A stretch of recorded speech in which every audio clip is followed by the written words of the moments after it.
Hi, good evening. இன்னைக்கு date வந்து 18th of December. So December மந்தில் 2 வீக்ஸ் எக்ஸ்பைரி முடிஞ்சிருச்சுன்னு நினைக்கிறேன். ஒரு நிமிஷம். எஸ், 3 வீக்ஸ் எக்ஸ்பைரி முடிஞ்சிருச்சு. ஸோ இன்னும் 2 வீக்ஸ் இருக்குது எக்ஸ்பைரியில். ஸோ பார்க்கலாம். ஸோ நிஃப்டி ஃபியூச்சர்ஸில் நான் ஹவர்லி சார்ட் ஓப்பன் பண்ணிக்கிறேன். ஸோ நிஃப்டி ஃபியூச்சர்ஸில் ஹவர்லி சார்ட்டில் போன வீக் நம்ம பார்க்கும்போது என்ன சொல்லியிருந்தேன்னா, மார்க்கெட்டில் வந்து 18,606க்கு மேலே இருந்தால் தான் மார்க்கெட்டில் பை அண்ட் டிப் மார்க்கெட் ஆகும்.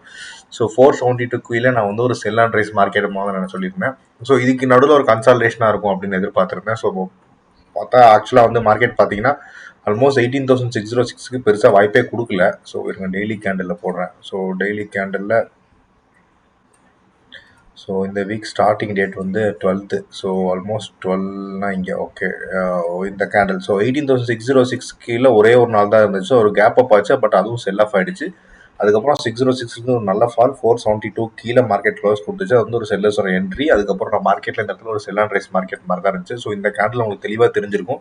மார்க்கெட்டில் மேலே வந்தால் உடனே டக்குன்னு அதை செல் பண்ணியிருக்காங்க. அந்த லாங் வீக் அப்படி தான் காமிக்குது. ஸோ அதனால் மார்க்கெட்டில் வந்து 18,472க்கு கீழே வந்து போன வீக்கில் சப்போஸ் மார்க்கெட் இருந்துச்சுன்னா மேலே போச்சுன்னா ஒரு செல் அண்ட் ரைஸ் மார்க்கெட் மாதிரி தான் போன வாரம் ஆக்டாக இருக்குது. ஸோ அது அப்படியே தான் இருந்துச்சு. எனக்கு என்னோட லெவல்ஸை நான் ஃபைனல் பண்ணிட்டேன். ஸோ அதே மாதிரி அப்கமிங் வீக்கில் நான் என்ன ப்ரெடிக்ட் பண்ணுறேன்னா, என்னை பொறுத்த வரைக்கும் நான் வந்து மார்க்கெட்டில் 18,384க்கு மேலே இருந்துச்சுன்னா மார்க்கெட் ஒரு பை அண்ட் டிப் மார்க்கெட் ஆகும். ஸோ 169 கீழே இருந்தால் ஒரு செல் அண்ட் ரைஸ் மார்க்கெட் ஆகும் தான் நான் இருக்குன்னு எதிர்பார்க்குறேன்.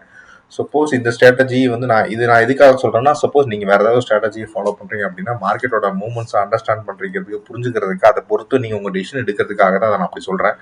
ஸோ 18,384க்கு மேலே நான் ஒரு பை அண்ட் டிப் மார்க்கெட்டாக பார்ப்பேன். கீழே 18,169 கீழே நான் ஒரு செல் அண்ட் ரைஸ் மார்க்கெட்டாக பார்ப்பேன். ஸோ எஃப்ஐஎஸ்டிஐ டேட்டா பொறுத்த வரைக்கும் ஸோ பார்த்தீங்கன்னா ரீசெண்டாக நல்லா கேஷ் மார்க்கெட்டில் செல் பண்ணிகிட்டே வந்தாலும் செல் பண்ணாலும் பெரிய குவான்டிட்டி இல்லை, கம்மியான குவான்டிட்டி தான். மேபி அவங்க கிறிஸ்மஸ் ஹாலிடேஸ் அந்த மாதிரி போயிடுவாங்க. ஸோ அதனால் பெருசாக அவங்களோட இன்வால்மெண்ட் இருக்குது அது அப்கமிங் வீக்கில். ஸ்டில் அவங்க கேஷ் மார்க்கெட்டில் செல் பண்ணாலும் ஃபியூச்சர்ஸில் கொஞ்சம் பை பண்ணுறாங்க. ஸோ ஃபியூச்சர்ஸில் ஓப்பன் இன்ட்ரெஸ்ட்டும் இன்க்ரீஸ் ஆகுது. ஸோ நான் என்ன நினைக்கிறேன்னா, ரொம்ப சீக்கிரம் ரொம்பலாம் கீழே போகுமான்னு தெரியல இதுக்கப்புறம். கீழே சப்போஸ் நம்ம இண்டிகேட்டர்ஸ் லெவல் பிரகாரம் நம்ம 18,150 18,169 to 150 வரைக்கும் மார்க்கெட்டில் கீழே வந்து போக வாய்ப்பு இருக்குது. ஸோ இங்கே வந்து மறுபடியும் ஒரு பை பிக்கப் ஆகும் அப்படிங்கிறது எனக்கு தோணுது. 169க்கும் 384 நடுவில் கன்சல்டேஷனாக இருக்கும். சப்போஸ் இல்லைனா பிரேக் பண்ணுச்சுன்னா இந்த 472 வரைக்கும் மார்க்கெட் மேபி இந்த இந்த மந்த் எக்ஸ்பைரி வரைக்கும் எனக்கு அப்படி தான் இருக்கும்னு தோணுது. அட்லீஸ்ட் இந்த வீக்குள்ளே 472க்கும் 169க்குள்ளே இருக்கும்னு தான் எனக்கு என்னமோ தோணுது. ஏன்னா கீழே வந்துச்சு, சப்போஸ் அவங்க கேஷ் மார்க்கெட்டில் செல் பண்ணாலும் ஃபியூச்சர்ஸில் லாங் போகிறாங்க. ஸோ அதனால் ஒரு சின்ன பை வரும் மேலே அப்படிங்கிற மாதிரி தான் எனக்கு தோணுது. ஸோ அப்படி தான் எனக்கு இந்த வீக்கில் சொல்லுது. ஓப்பன் இன்ட்ரெஸ்ட்டும் பார்த்தீங்கன்னா அவங்க வந்து 18,000ல் நிறைய open interest, almost 10 million open interest இருக்குது. ஜென்ரலாக இப்படி இருக்காது.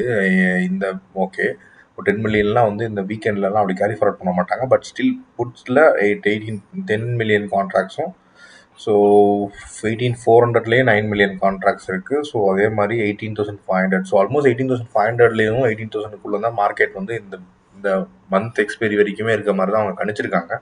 ஸோ நானும் அப்படி தான் நினைக்கிறேன் என்னோட டெக்னிக்கல் அனலைசிஸ் பிரகாரம் பார்க்கும்போது. So let's see. ஸோ என்னோட பொசிஷன்ஸ் வந்து நான் ட்ரேட் எடுத்திருந்தேன். ஸோ நீங்கள் டைம்லைன்லேயே பார்த்துருப்பீங்க.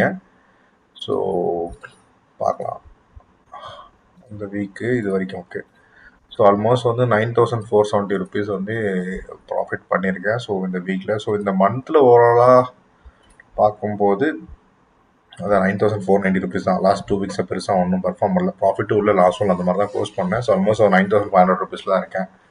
தெரியல அப்கமிங் 2 வீக்ஸ் எப்படி இருக்குன்னு எனக்கு தெரில. ஸோ அதை பொறுத்து நாம் பார்க்கலாம். ஸோ கம்மிங் வீக்கில் ஃபின் நிஃப்டி ட்ரை பண்ண போகிறேன். ஸோ கான்மேனில் ஃபின் நிஃப்டி வந்திருக்கு. ஸோ அதனால் மண்டே டியூஸ்டேவும் நான் ஃபின் நிஃப்டி, என்னோட பிளான் வந்து எப்படின்னா மண்டே டியூஸ்டே ஃபின் நிஃப்டியும், வெனஸ்டே தேர்ஸ்டே வந்து நிஃப்டியும்.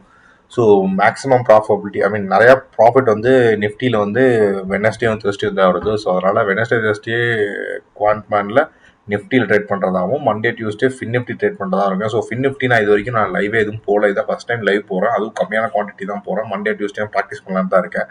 சப்போஸ் அது எனக்கு இல்லிக்விட்டில் பிரச்சனை இல்லை, நல்லா ட்ரேட் எடுத்துச்சு அப்படின்னா லெட் சி. அது நான் வந்து மண்டே டியூஸ்டேக்கு பர்மனெண்ட்டாக ஃபிக்ஸ் பண்ணிவிட்டு நிஃப்டி விட்டு வெளியில் வந்துட்டு, ஸோ ஃபின் நிஃப்டி வந்து மண்டே டியூஸ்டேவும், வெனஸ்டே தேர்ஸ்டே வந்து நிஃப்டியும்.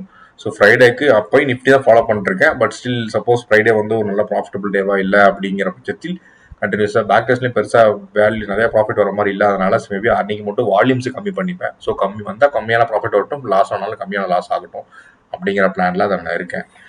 So let's see. ஸோ அப்படிதான் எனக்கு பிளான் பண்ணியிருக்கேன், பார்க்கலாம். ஸோ வேறு எதுவும் இல்லைன்னு நினைக்கிறேன், சொல்லிட்டேன். ஸோ நிஃப்டியை பொறுத்த வரைக்கும் நான் வந்து கம்மிங் வீக்கில் 18,384க்கு மேலே மார்க்கெட்டில் நான் ஒரு பை அண்ட் டிப்பாகவும் 169 கீழே ஒரு செல் அண்ட் ரைஸ் மார்க்கெட்டாகவும் தான் பார்ப்பேன். So that's it. So thank you so much for வாட்சிங். Have a nice day. By.